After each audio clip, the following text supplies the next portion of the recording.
अगर मुर्दे को कर रहे हो तो स्तुति कहलाती है, वंदना कहलाती है, और जिंदा करे तो चमचगिरी कहलाती है। कि जो खुश करने के लिए अगर वो जिंदा व्यक्ति है उसको खुश करना चाहते हो तो जो कुछ आप बोल रहे हो चमचगिरी है। और वही किसी मूर्ति की कर रहे हो, किसी मरे व्यक्ति की कर रहे हो तो उसको स्तुति और वंदना कहते हैं। ये शब्दों का खेल है भाई। हवा बह रही है, पवन सब शब्दों का खेल है, और शब्दों का समझ में आएगा तभी तो सब दुनिया समझ में आ जाएगी कि दुनिया कैसे चल रही है। तो आपका राष्ट्रीय पक्षी क्या है? मोर। अब मोर ही क्यों बना? कोयल थी, हंस था, तमाम पक्षियां थी, कोई मोर में क्या खासियत? क्योंकि इस अखंड भारत का निर्माता कौन है? चंद्रगुप्त। और चंद्रगुप्त मौर्य का जन्म कहाँ हुआ? मौर्य गणराज्य। और मौर्य गणराज्य का नाम इसीलिए मौर्य गणराज्य पड़ा क्योंकि हम मोरों का शहर था, मोरों का शहर था। तो जब भारत अखंड बना और जिस दिन से लागू हुआ संविधान, तो हम उस दिन को याद करना चाहिए कि नहीं करना चाहिए? जहां से हम अखंड का जिसके निर्माता ने शुरू किया था उसको भूलना चाहिए क्या? तो इसलिए चंद्रगुप्त को हम नहीं भूले क्योंकि हमारे देश में व्यक्ति की पूजा नहीं होती, हमारे देश में प्रतीकों की पूजा होती है। व्यक्ति की पूजा अभी 10-20 सालों से होना शुरू हो गई है। पहले प्रतीकों की पूजा हुई थी।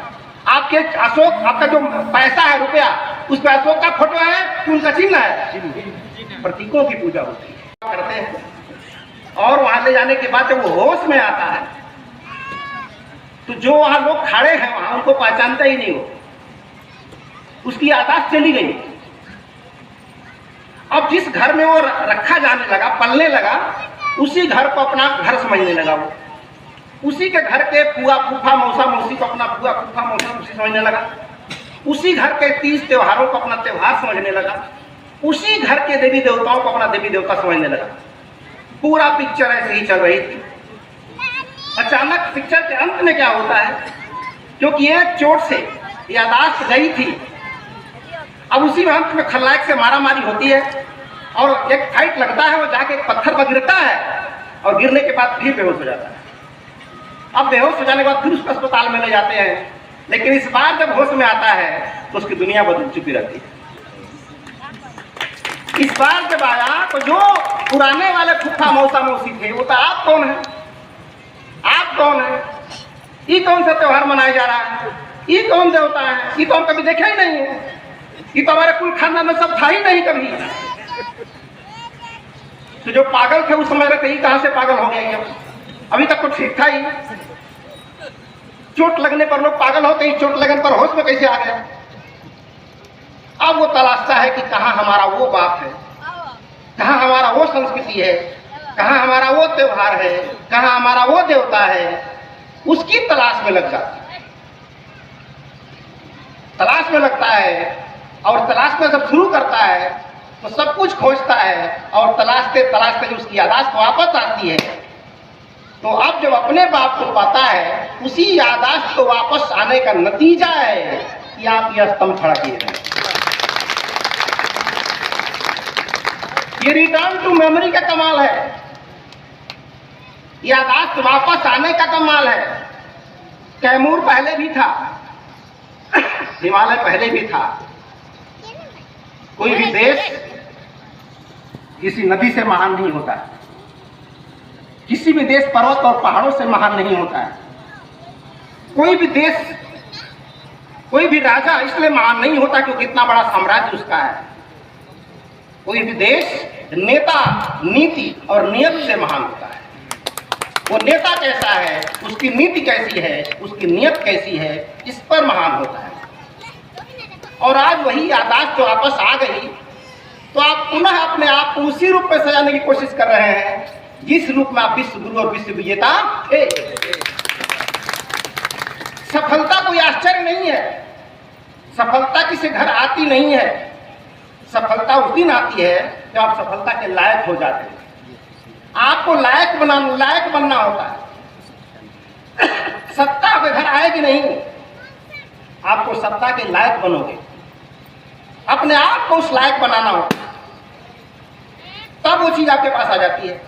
किसी घर में शादी पड़ती है तो शादी से पहले 10 दिन पहले क्या करते हैं? घर को रंगते हैं, पोतते हैं, चूना, डिजाइन, जो जितनी हैसियत है अपनी हैसियत के हिसाब से घर को सजाता है। क्यों सजाता है? उसके घर में कौन आने वाली है? कौन आने वाली है? दुल्हन आने वाली है। तो दुल्हन आने वाली तो सजाते क्यों है? क्या उसके पहले जानवर आ रहे थे क्या घर में? क्या मेरी माँ दुल्हन नहीं थी? मेरी चाची दुल्हन नहीं थी? क्यों सजाया जाता है? उसके पहले क्या जानवर आते थे? नहीं, आपके लायक वो घर था। अब उसको दुल्हन के लायक आपको बनाना पड़ता है। और जब आपके घर दुल्हन आती है उसके पहले आप रेडी होते हैं, तब दुल्हन आती है। आजकल क्यों भाग जाती है? इसलिए कि टेंट है तो शादी हो रहा है। घर वैसा नहीं तब भी समझती है ऐसा ही है। घर वैसा नहीं है, 2 दिन के लिए टेंट हाउस पे बन गया। ऐसा ही हम राजा पहले भी थे। घर में आए तो पता चला राजा नहीं तो प्रजा का आदमी है। और पहले घर में आ रहा शादी होती थी तो घर में सब कुछ होता था, तो घर में आके वो दुल्हन टिकाऊ होती थी। अब कहाँ हो रहा? उसी तरह हमको उस लायक बनना पड़ता है। कोई चीज आपके लायक नहीं बनने वाली। आप बोलते हो विश्व विजेता, विश्व गुरु, आप पुनः बन सकते हो, लेकिन आपको उसके लायक बनना पड़ेगा। पानी अगर 100 डिग्री पर बॉयल होता है तो पानी ये नहीं जानता कि मुझे गर्म करने वाला गरीब है कि अमीर है। पानी ये नहीं जानती कि मैं चूल्हे पर हूं या चूल्हे के नीचे हूं। पानी ये नहीं जानती कि इस घर लकड़ी है कि नहीं है, इसके घर में गैस सिलेंडर है कि नहीं, वो कुछ नहीं जानती। पानी सिर्फ इंतजार करते 100 डिग्री होने का। और 100 डिग्री जिस दिन हो जाएगा, लाख प्रयास करते रहो फिर भी वो बॉयल हो जाएगा। तो अभी जो अशोक स्तंभ बन रहा है, ये सब अभी आप मोरे जी समझा रहे थे कितना स्तंभ बना है। ये स्तंभ नहीं है, ये पानी गर्म करने का लकड़ी है। अभी तो कुछ स्तंभ लगे हैं तो बिहार सरकार गर्म हो गई कि अशोक कश्मीर की छुट्टी घोषित कर दिया। अभी कुछ ही लकड़ी लगी अशोक स्तंभ के। बिहार सरकार को मैं बधाई देता हूँ, आभारी हूँ नीतीश कुमार जी का, जो बिहार पहला प्रांत है पूरे भारत में जो सम्राट अशोक के जन्मदिन पर अवकाश घोषित किया हुआ है। तो अभी तो इतने छोटे स्तंभों से स्टेट गर्म हुआ है कि जितना ज्यादा लगेगा ना वो दिल्ली भी गर्म हो जाएगी। तो आपके हाथ में जो है आपको वो करना है। दूसरे के हाथ में क्या है वो आपके हाथ में नहीं है। बारिश को आप रोक नहीं सकते, छाता आप खरीद सकते हो। मच्छर को आप रोक नहीं सकते, मच्छरदानी खरीद सकते हो। जाड़ा को कम नहीं कर सकते, स्वेटर खरीद सकते हो। आपके हाथ में क्या है? आपके हाथ में अपने आप को काबिल बनाना है। अभी भीष्म जी बोल रहे थे कि सत्य को बोल रहे थे कि सत्य बोलने से, सत्य बोलने वाला, जब सत्य आप बोलते हैं तो क्या होता है जानते हैं? सच जब बोलते हैं तो सच बोलने वाला खतरे में पड़ता है। सच जब बोलते हैं आप तो सच बोलने वाला खतरे में पड़ जाता है। कब मार दिया जाए उसे? अच्छा ही सच बोलने वाले जगदेव बाबू आज नहीं रहे हमारे बीच। जगदेव बाबू नहीं रहे, क्यों नहीं रहे? क्योंकि सच बोलते थे और सच बोलने वाला हमेशा खतरे में रहता है। लेकिन सच को धारण जब कर लेता है वो तो खतरे में नहीं रहता, अब झूठ खतरे में हो जाता है। तो आप सच बोलो मत, खतरे में हो जाओगे। सच को धारण करो, झूठ खतरे में हो जाएगा। तो आज आपने सच को क्या किया है? ये धारण किया है। आपको किसी के खिलाफ कुछ बोलने की जरूरत नहीं है। आपको जो करना है करते चले जाओ। आप लाइट जलाना है आपको, तो अंधेरे को गाली देने से जल जाएगा क्या? अंधेरे को रात दिन गाली देंगे तो जल जाएगा क्या? अपनी बैटरी बढ़ाओ ना, बस बैटरी का पावर बढ़ाओ, लाइट बढ़ती जाएगी, अंधेरा भागता जाएगा। तो देश में सांप्रदायिकता तब तक रहेगी जब तक देश में राष्ट्रीयता पैदा नहीं होगी।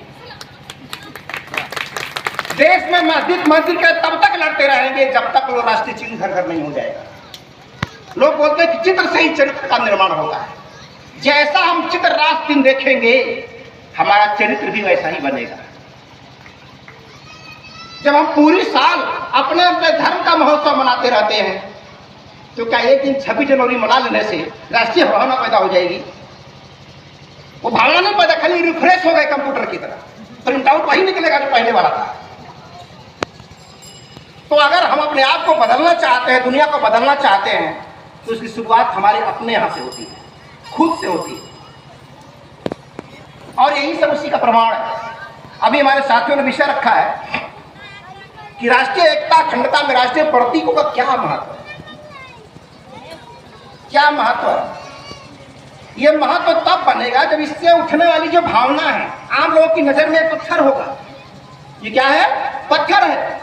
आप लोगों की नजर में मैं भी 206 हड्डियों का एक पुतला हूं, और क्या हूं? 206 हड्डियां सबके पास है, 206 मेरे भी है, लेकिन उसी 206 से पायस हो गया, उसी 206 से कोई यहां बैठा है, और उसी 206 से कोई यहां बैठा है। क्या है उसमें ऐसा? क्या खास है? तो तार से बिजली नहीं जलती है, तार में करंट कितना पावर का है, बिजली उससे जलती है। उससे कितना पावर का करंट है, बिजली उससे जलेगी। और जितना पावर आपके पास रहेगा, आप उजाला भी उतना ही कैटेगरी का फैलाएंगे, उतना ही पावरफुल फैलाएंगे। तो आज जो राष्ट्रीय प्रतीक चिन्ह जो बना हमारा, इसकी क्या जरूरत पड़ रही? क्यों हमारे साथियों ने सोचा कि इसकी यहां बनना चाहिए? क्योंकि 1 करोड़ लगा के अगर कोई मंदिर बनाता है और बारिश शुरू हो गई, तो कोई मुसलमान बचने के लिए उस पर नहीं जा सकता, क्योंकि धर्म भ्रष्ट हो जाएगा, चला जाएगा। और 1 करोड़ की मस्जिद अगर बन गई, गांधी का चश्मा तो चला गया सफाई में, अब अकेले गांधी जी बचे कहां जाए बिछाड़े। अगर प्रतीकों वाले होते तो शायद गांधी जी की जगह उनका चश्मा होता, लेकिन चश्मा को तो भेज दिया टॉयलेट में, जाओ उधर। समझाया? प्रतीकों की पूजा हमारे। तो मोर क्या है? मोर का कैरेक्टर है, वो नीला है ना, नीला। तो अशोक का राज्य कहां था? कलिंग। कलिंग जो ट्रेन जाती है उसका नाम जानते हैं क्या है? नीलांचल एक्सप्रेस। कभी देखा आपने जो पूरी जाती है ट्रेन, उसका नाम क्या है? नीलांचल एक्सप्रेस। यानी वहां जाती है जहां का अंचल नीला था, यानी जहां का झंडा नीला था, और मोर उसका प्रतीक चिन्ह था। तो ये प्रतीक मोर क्या है? अब मोर कैरेक्टर क्या है? वो क्या खाती है? सांप। विस्तार को खाता है। मोर क्या खाता है? सांप खाता है। और सांप को खाने पर बेहोश हो जाता है, खुश होकर नाचता है। मैं 20 खा के भी नाच रहा है मोर। तो भारतवर्ष का नागरिक भी ऐसा होना चाहिए कि परिस्थितियां चाहे जो भी हो, परिस्थिति चाहे जो भी हो, उसको खा जाओ और खा करके मोर की तरह नाचते रहो। और शायद वो मोर वाला कैरेक्टर ना होता तो शायद मैं भी यहाँ ना आता, मैं भी दुख मनाता रहता, गम मनाता रहता। क्यों मनाऊंगा? जो नहीं मेरे हाथ में, उस पर मैं क्या कर सकता हूँ? यहाँ जाना मेरे हाथ में है, वो मैं कर सकता। तो एक जो प्रतीक चिन्ह बने, जलेबी बता दूं, बहुत ज्यादा समय लगेगा। जलेबी आप बता दूं, खाने बहुत ज्यादा चर्चा रहता है। रसगुल्ला क्यों नहीं बन गया भाई, इतना बढ़िया मिठाई? रसकदम क्यों नहीं बन गया? लड्डू क्यों नहीं बन गया? भोग लाके संत करे सेवा, लड्डू का भोग लाके, हर जगह लड्डू का भोग लग रहा है, हमारे यहाँ जलेबी का भोग क्यों लग रहा है? पहले 15 अगस्त मनाई तो कौन सी मिठाई बढ़ती है, अब क्या बट रही है? तो क्या हो गया? यहाँ मिठाई है ना, तो मिठाई ना, वो खाए चाहिए खा। अरे वो भरे ना चाहे मंदिर चाहे मस्जिद, तो घुस ना मंदिर में, कहा तो मंदिर। तो जितना फर्क मंदिर और मस्जिद में है, उतना ही फर्क जिलेबी और लड्डू में है। समझना पहले। जिलेबी कैसी होती है? टेढ़ी मेढ़ी। उसका शुरू का पता, अंत का पता। आदि कहाँ है पता नहीं, अंत कहाँ पता नहीं। टेढ़ा मेढ़ा जरूर दिखती है, लेकिन जहां स्विच होएंगे तो क्या निकलेगा? अब रस कैसा होगा? किधर वाला? इधर वाला किधर वाला? किधरों से पहुंचेंगे तो मिठाई निकलेगा, कहीं रस निकलेगा। तो हिंद देश के निवासी सभी जन एक हैं, रंग रूप भेष भाषा चाहे अनेक। हम भारत के लोग अलग अलग जाति, अलग अलग धर्म, अलग अलग व्यवस्था, अलग अलग परंपरा, कितने टेढ़े मेढ़े हैं, कितने टेढ़े मेढ़े हैं, लेकिन हर भारतीय के अंदर एक ही आवाज निकलती है, गर्व से कहो कि हम भारतीय।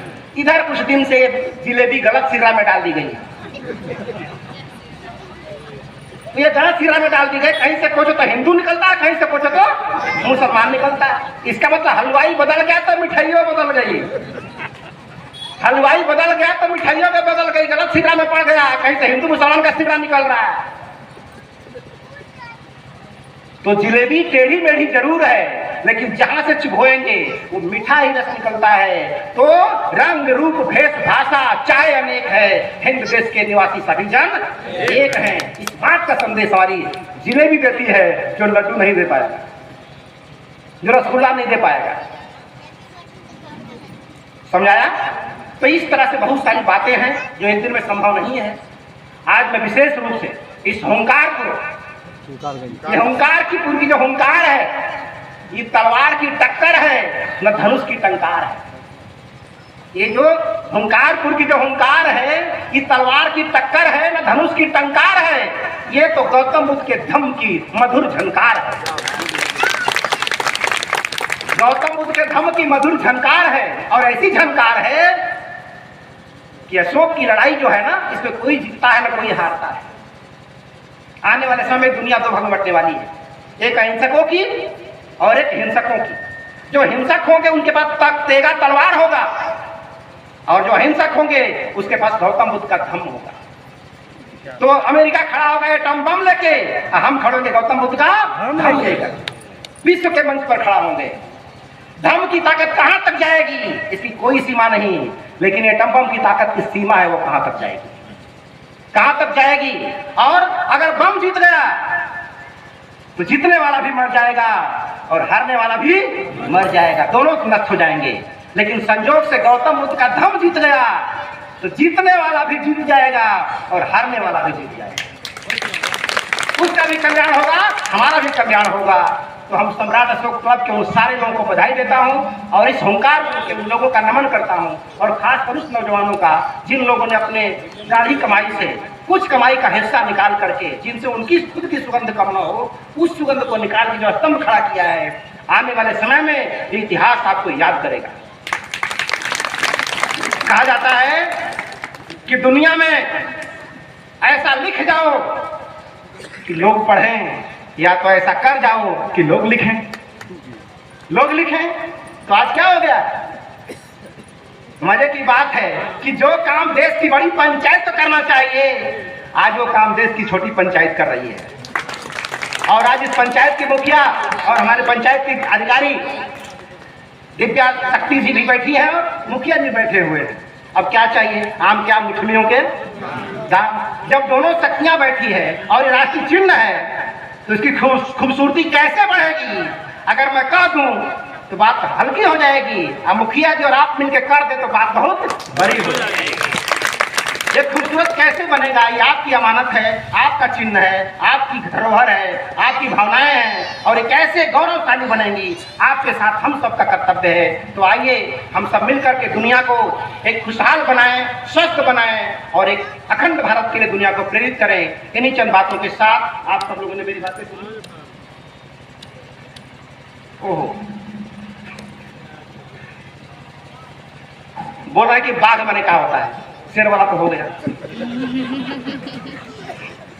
कुछ जल्दी जल्दी करता हूं। बाघ राष्ट्रीय जानवर क्या है? बाघ। बाघ का कैरेक्टर क्या है? बाघ का कैरेक्टर है कि अपनी एरिया में उसकी एरिया होती है और उतना ही दूर उसकी एरिया मानी जाती है कि जहां तक वो शाम तक लौट आए। बोलता नहीं कि बाघ है तो मान लीजिए वो 10 किलोमीटर चला गया, अब एक ही शेर है, कहीं जंगल में कई बाघ रहते हैं, तो कैसे तय होगा कि कौन से बाघ की कौन सी एरिया है? तो एक बाघ अपनी माद से निकलता है और निकलने के बाद वो शाम तक उतना ही दूर जाता है जहां से शाम तक अपने माद में लौटा है। उस एरिया में दूसरा बाघ अब नहीं जा सकता, क्योंकि एक राजा दूसरे राजा के साथ वही व्यवहार करता है जो सिकंदर ने कुरु के साथ किया था। एक राजा का सम्मान है कि वो राजा है तो मैं भी राजा हूं, तो उसके एरिया में हमें नहीं घुसना है। वही एरिया में उसके एरिया में कौन घुसेगा? उसके एरिया में बाघिन घुस सकती है, वो भी केवल प्रजनन के लिए, बस प्रजनन के लिए बाघिन जाएगी उसके एरिया में, बच्चे जन्मेगी, पालन पोषण करेगी, फिर उस बाघ की भी अपनी एरिया हो जाएगी अपने बाप के अलावा। इसीलिए राष्ट्रीय क्यों है कि हमारे क्षेत्र का विधायक है, सांसद है, मुखिया है, ये सब बाघ है अपने देश के। तो इनको शाम तक जितना इनका चुनाव क्षेत्र है उस क्षेत्र में एक दौरा जरूर रोज होना चाहिए। एक दौरा जरूर करना चाहिए, नहीं तो पता चला जीतते समय मोबाइल ऑन था और जीत गए तो मोबाइल ऑफ हो गया। अब विधायक का फोन नहीं मिल रहा कि सम्राट अशोक ने क्या कहा था कि जिसके पास संपूर्ण समय, सुनिएगा ध्यान से, जिसके पास संपूर्ण समय प्रजा के लिए ना हो उसे गांव का मुखिया और देश का राजा नहीं बनना चाहिए, क्योंकि आप अपने परिवार के थे जब मुखिया नहीं थे, और जब हो गए तो जब भी गांव का कोई व्यक्ति जाए तो कभी भी ये नहीं होना चाहिए कि मेरे पास टाइम नहीं है, क्योंकि संपूर्ण समय जिसके पास अपनी प्रजा के लिए ना हो उसको प्रजा का पालक बनने की कोशिश नहीं करनी चाहिए। तो ऐसे ही बात हमारा कैरेक्टर है इसका, जो हमारा संदेश देता है कि उसके एरिया एक बार निश्चित है तो इसको भी अपने एरिया में जाना चाहिए। और मुखिया जी के एरिया में कौन घुस सकता है? बाघिन। बाघिन है कि ना भाई, मेरी बाघिन बीमार है तो प्रजा का काम बाद में, पहले बाघिन को देखना है। उसकी एरिया में एक ही जा सकता है, उसका नाम बाघिन है, तो सबकी बाघिन होती है, सबका अपना बाघिन है। तो इस तरह से बहुत बड़ा व्याख्या है ये, जो संविधान को 2 बरस 11 में 18 में बनाया गया था उसको 2 घंटे आधे घंटे में कुछ कहा नहीं जा सकता। इन्हीं चंद बातों के साथ आप सबों का बधाई देते हैं और खासकर हुंकारगंज के लोगों का नमन करता हूँ, अभिनंदन करता हूँ कि जो भी मैंने 20 से कई साल पहले यहाँ लगा के गया था, ये कई साल पहले उसकी पीड़ा उठी थी, एक कई साल पहले वो प्रसव पीड़ा उठी और डिलीवरी आज हो गई। डिलीवरी आज हो गई। अब आज सोहर चलेगा ना उदय रात में, सोहर चलेगा ना, कहाँ